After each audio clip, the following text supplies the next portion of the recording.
सीता की करुण पुकार सुनकर जटायु ने उस ओर देखा तथा रावण को सीता सहित विमान में जाते देख बोले, अरे रावण, तू एक पर स्त्री का अपहरण करके ले जा रहा है। अरे लंकेश, यह महाप्रतापी श्री रामचंद्र जी की भार्या है। एक राजा होकर तू ऐसा निंदनीय कर्म कैसे कर रहा है? राजा का धर्म तो पर स्त्री की रक्षा करना है। तू काम के वशीभूत होकर अपना विवेक खो बैठा है। छोड़ दे राम की पत्नी को। हे रावण, मेरे समक्ष तू सीता को नहीं ले जा सकता। प्राण रहते तक मैं सीता की रक्षा करूंगा। ठहर, मैं अभी आता हूँ तुझसे युद्ध करने। जटायु के इन कठोर अपमानजनक शब्दों को सुनकर रावण उसकी ओर झपटा जो सीता को मुक्त कराने के लिए विमान की ओर तेजी से बढ़ रहा था। विशालाकार दो पर्वतों की भांति वे एक दूसरे से टकराए। क्रुद्ध जटायु ने अपने पराक्रम से 2 बार रावण के धनुष को तोड़ डाला, उसके रथ को तहस नहस कर डाला और रावण के सारथी का वध कर डाला। उन्होंने मार मार कर रावण को घायल कर दिया। घायल होने के बाद भी रावण वृद्ध और दुर्बल जटायु से अधिक शक्तिशाली था। अवसर पाकर उसने जटायु की दोनों भुजाएं काट दी। पीड़ा से व्याकुल होकर मूर्छित हो वह पृथ्वी पर गिर पड़ा।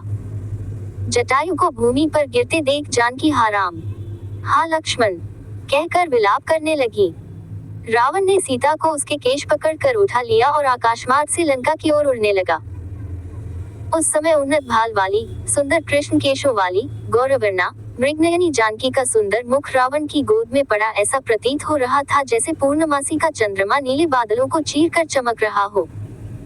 सीता का क्रंदन सुनकर वन के सिंह, बाघ, मृग आदि रावण से कुपित होकर उसके विमान के नीचे उसके पीछे पीछे दौड़ने लगे। पर्वतों से गिरते हुए जलप्रपात ऐसे प्रतीत हो रहे थे मानो वे भी सीता के दुख से दुखी होकर करुण क्रंदन करते हुए बहा रहे हों। श्वेत बादल से आच्छादित सूर्य भी ऐसा प्रतीत हो रहा था जैसे अपनी कुलवधू की दुर्दशा देखकर उसका मुख श्रीहीन हो गया हो। सब सीता के दुख से दुखी हो रहे थे। दुष्ट रावण से मुक्ति का कोई उपाय न देखकर सीता दीनता पूर्वक परमात्मा से प्रार्थना करने लगी, हे परमपिता परमात्मा, हे प्रभु, मेरी रक्षा करो, रक्षा करो। हे सर्वशक्तिमान, इस समय मेरी रक्षा करने वाला तुम्हारे अतिरिक्त और कोई नहीं है। हे दया में, मेरे सतीत्व की रक्षा करने वाले केवल तुम ही हो। मार्ग में सीता ने नीचे एक पर्वत पर 5 वानरों को बैठे देखा। उनको देखकर सीता ने ये सोचकर कि शायद ये राम को मेरा समाचार बता सके, अपने सुनहरे रंग की रेशमी चादर में वस्त्र आभूषण बांधकर उसे उन वानरों के बीच गिरा दिया। तीव्र गति से उड़ने में व्यस्त रावण को सीता के इस कार्य का बोध नहीं हो पाया। वनों, पर्वतों और सागर को पार करता हुआ रावण सीता सहित लंकापुरी में पहुंचा। वहां उसने सीता को मय दानव द्वारा निर्मित सुंदर महल में रखा और क्रूर राक्षसियों को बुलाकर आज्ञा दी, मेरी आज्ञा के बिना कोई भी इस स्त्री से मिलने न पावे। ये जो भी वस्त्र, आभूषण, खाद्य पदार्थ मांगे, वह तत्काल इसे दिया जाए। इसे किसी भी प्रकार का कष्ट नहीं होना चाहिए और न कोई इसका तिरस्कार करे। अवज्ञा करने वालों को दंड मिलेगा। इस प्रकार राक्षसनियों को आदेश देकर अपने महल में पहुंचा।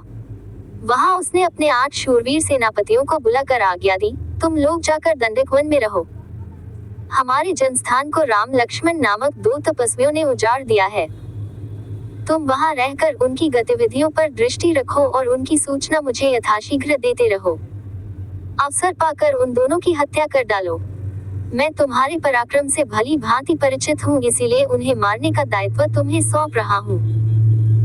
उन्हें इस प्रकार आदेश देकर वह कामी राक्षस वासना से पीड़ित होकर सीता से मिलने के लिए चल पड़ा।